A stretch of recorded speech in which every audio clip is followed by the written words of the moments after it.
Mantan Menteri Koordinator Politik Hukum dan Keamanan atau Menko Polhukam Mahfud MD mengungkap dirinya bertemu dengan 10 purnawirawan Jenderal Polri untuk berdiskusi.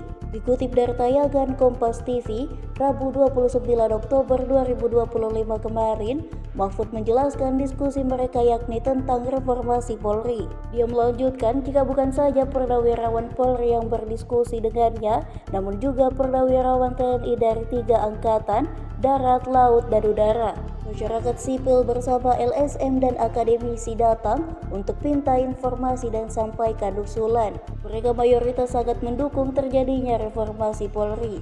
Sebab para purnawirawan Polri mengakui periode sekarang ini sangat buruk sepanjang sejarah kepolisian. Sejak wacana reformasi Polri mencuat, banyak surat yang dikirim ke Mahfud. Bahkan ada yang bersedia menjadi saksi, baik itu menjadi korban atau menunjukkan prestasi. Itu semua, kata Mahfud, akan ditampung.